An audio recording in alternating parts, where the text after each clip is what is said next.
عورتوں سے ہیں. عورتوں سے اگر دین کے بارے میں کچھ مانگا جائے دل کھول کر کے دیتی ہیں. اللہ, اس نے پورے سونے جمع کر لیے وہ عورتوں سے اور ایک بچڑا بنا دیا, اور ایسا بنایا کہ ہوا جاتی تھی جب اور باہر نکلتی ہوں کی آواز دیتی تھی. بیل ہوتا تھا, بیل کی آواز نکلتی. کہتا تھا یہ تمہارا معبود ہے, ہذا الہکم و الہ موسیٰ, یہ تمہارا معبود ہے, موسیٰ کا بھی معبود یہی بولتا تھا. نہ بڑا نالائق. اور ان کی غیر موجودگی میں سب کو گوشالہ پرستی میں مبتلا کر دیا. گائے کی پوجا کرنے لگے, سب کے سب بچڑے کی پوجا کرنے لگے. حضرت ہارون نے کچھ بولنا چاہا تو قتل کرنے کے در پہ ہو گئے, وہ خاموش ہو گئے.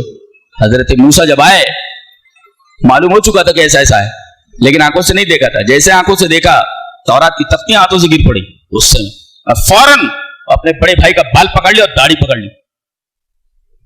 کیا ہے قوم کہاں چلی گئی, تجھ کو میں نے نگراں بنایا تھا. قال یا ابن ام لا تاخذ بلحیتی ولا براسی, اے میری ماں کے بیٹے. میں نے کہا بھیا ایسا مت کر, اے میری, اس کا مطلب ہے کہیں کوئی ایسی سچویشن آ جائے ماں کا حوالہ دے تو بھائی ذرا خاموش ہو جاتا ہے. امی بیچ میں آ گئی, اتنا بڑا مرتبہ ہے ماں کا. اللہ اکبر. انہوں نے باپ کا حوالہ نہیں دیا, اے میرے باپ کے بیٹے, اے میری ماں کے بیٹے. ایک نقطہ یہ بھی معلوم ہوا کہ ماں, بیویاں بہت مل جاتی ہیں زندگی میں, ماں صرف ایک ہی بار ملتی ہے, ایک ہی بار ملتی ہے ماں. ماں ہوتی ہے. قال ابن ام, اے میری ماں کے بیٹے. اس کا مطلب یہ ہے کہ اگر ماں کا حوالہ درمیان میں آ جائے تو بڑے سے بڑے معاملے کو پیچ اپ کیا جا سکتا ہے. ماں وہ ہستی ہے, ماں کی قدر جانتے ہو. اے میری ماں کے بیٹے, میرے بال مت پکڑ, میری داڑھی مت پکڑ. بڑے بھائی, تو نقطہ یہ ملا, بڑے بھائی ہیں, نبی ہیں.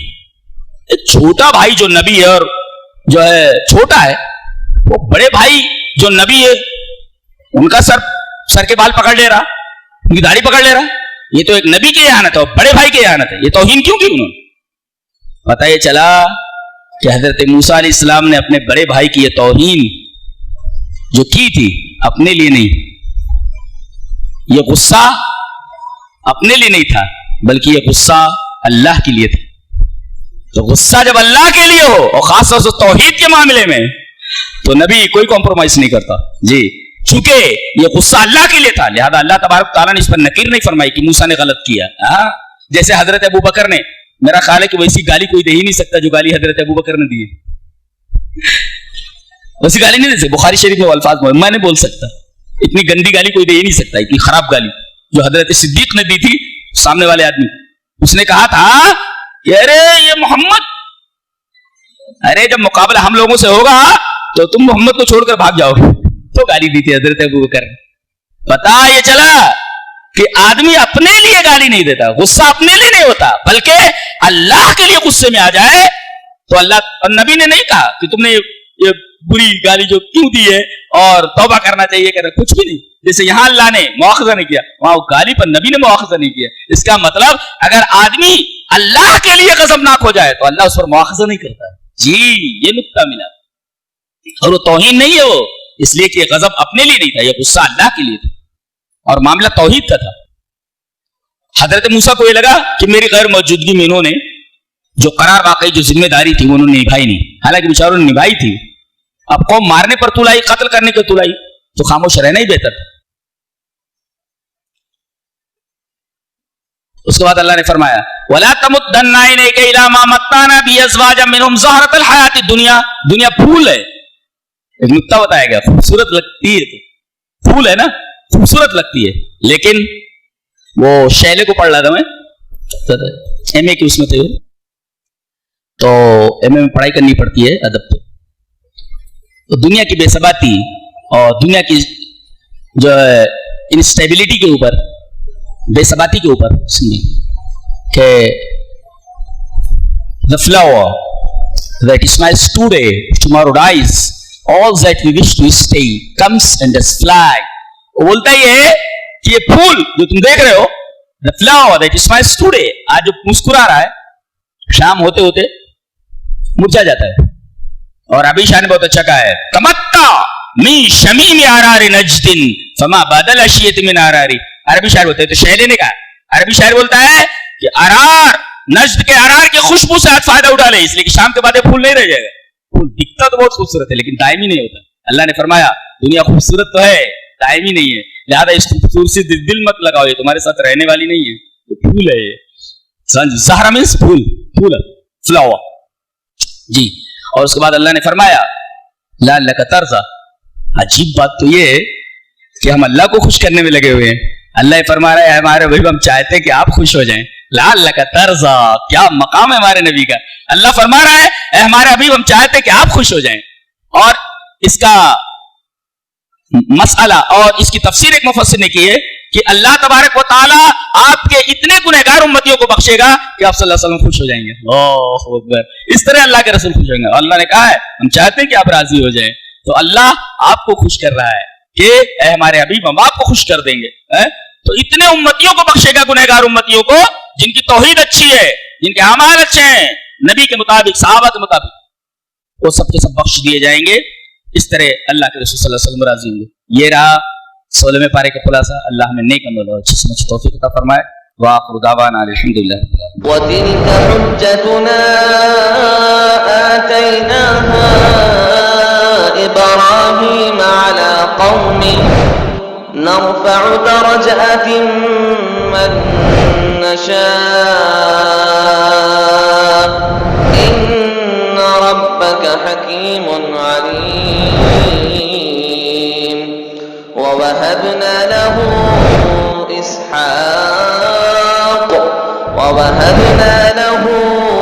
إسحاق ويعقوب كلا هدينا ونوحا هدينا من قبل ومن